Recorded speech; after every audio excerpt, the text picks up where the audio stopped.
Welcome back. मध्य मुकाबले में रऊफ क्लास्ट्रा साहब हमारे साथ मौजूद हैं। रऊफ क्लास्ट्रा साहब, बताइएगा, ये नून लीग और पीपल्स पार्टी में जो गेम चल रही है आपस में, ये ब्रेक थ्रू कब तक आने के इम्कानात हैं? आपको क्या लग रहा है कब तक आएगा और इसका फायदा किसको होने वाला है ज्यादा, और क्या क्या हर्डल्स आ सकती हैं इस हुकूमत में?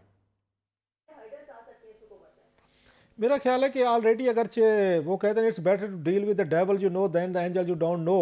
अब ये दोनों एक दूसरे को जानते हैं, बड़ा पुराना, ये एक दूसरे के साथ एडजस्टमेंट भी कर सकते हैं, एक दूसरे का अच्छा बुरा भी जानते हैं, एक दूसरे के साथ दुश्मनी भी करके देखी हैं, दोस्तियाँ भी देखी हैं।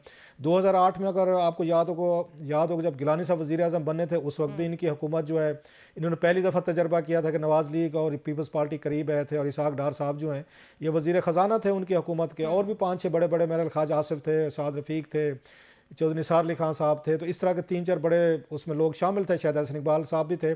तो ये तजर्बा उन्होंने पहले भी किया, अगरचे छोटे कुछ अरसे के लिए हुआ, 6 महीने के लिए चलें कह लें। फिर पंजाब में भी इन्होंने एक मुश्तरका हुकूमत बनाई थी, वहाँ पे शहबाज शरीफ साहब जब ये वज़ीर आला थे तो पीपल्स पार्टी के भी कुछ वज़ीर थे, और वो चलते रहे थे। और फिर बड़ी हमने देखा कोलेशन जो बनी वो तो फिर शहबाज शरीफ साहब के दौर में बनी, जब इनका ये PDM बनी। सो माजी में इनके तजर्बे जो हैं कंपेरेटिवली अगर मुझसे पूछें इतने बुरे नहीं रहे। वो ठीक है, उन्होंने इलेक्शन के दिनों में एक दूसरे के खिलाफ उन्होंने गुफ्तगू की, एक दूसरे को चार्जेस किए, एक दूसरे को घसीटने की बातें की, और भी बहुत कुछ कहा, और बाद में गले भी मिल गए जनाब के इलेक्शन में, तो होता रहता है। So having said all this, अभी झगड़ा को इस बात पे नहीं है कि हम फॉर्मेशन नहीं कर रहे हैं, उनको झगड़ा ये था कि कौन मैक्सिमम इसमें शेयर ले सकता है। क्योंकि बिलावल साहब की कोशिश थी कि मैं वज़ीर आज़म बनूँ, और ये जरदारी साहब अगेन समझते हैं कि मेरी ज़िंदगी में मैं उनको ये वज़ीर आज़म बनवा लूँ, और ये बड़ा अच्छा चांस है, बड़ा अच्छा मौका है। और यही वजह उन्होंने कोशिश की इमरान खान साहब के साथ मिलने की, भाई आप तो जेल में हैं, तो मेरे बेटे को अगर वोट डाल दें तो जनाब आपकी मेहरबानी। वो खैर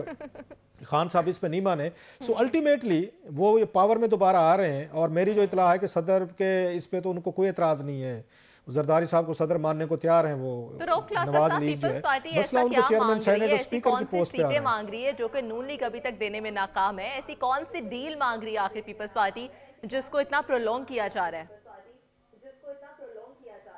एक तो दिल इनका इस दफा नवाज शरीफ साहब के साथ डील करने को था नहीं, शहबाज शरीफ के साथ इनका दिल उधर था, इमरान खान साहब की। इनको लगता था कि इतने सारे वोट पड़े हुए हैं, आज़ाद वोट हैं, इनको पे अगर हम झपट्टा मार लें, हमारी कोई बातचीत हो जाए तो हमारा बड़ा दौर लग जाएगा, और हमारा वज़ीर आज़म भी होगा, और फिर हम अगर सेनेट भी हमारे पास, तो कौमी असम्बली भी हमारे पास, वज़ीर भी अपने, और खान साहब के 8-10 जो हैं उनके जो वज़ीर हैं बनाने पड़े वो भी बना देंगे। और प्लस ये तो आपको याद होगा बिलावल ने कहा था उन्होंने इलेक्शन से पहले कि अगर हम आगे पावर में तो हम तो पॉलिटिकल प्रिजनर रिलीज कर देंगे। सो उनको सूट करता था पीपल्स पार्टी, क्योंकि इमरान खान साहब राजी हुए हमारे साथ, वो नहीं हुआ, खान साहब राजी नहीं हुए।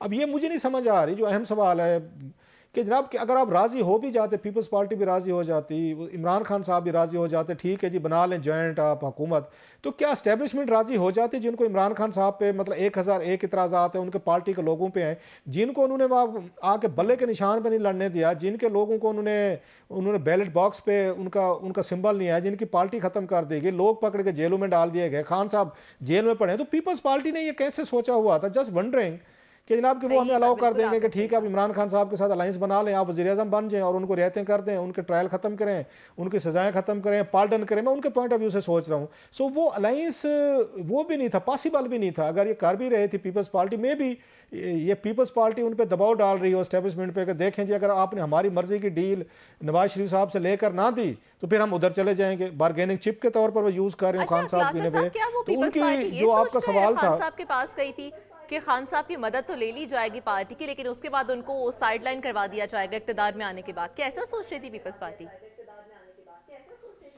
यहाँ पे पावर पॉलिटिक्स जब होती है तो हर बंदा कोशिश करते हैं मैक्सिमम बेनिफिट्स लेने की और दूसरे लोगों को यूज़ करने की। पॉलिटिक्स की एक चीज़ बड़ी क्लियर है, 2-3 चीज़ें।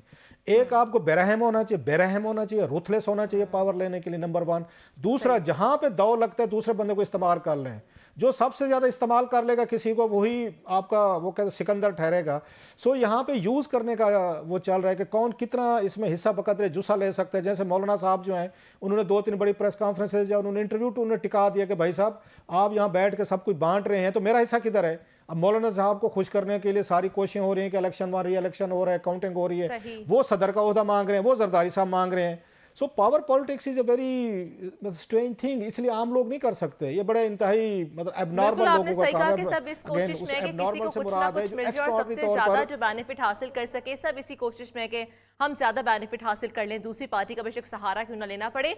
रऊफ क्लास्ट्रा साहब, यहाँ पर एक ब्रेक शामिल करते हैं, उसके बाद दोबारा ज्वाइन करते हैं।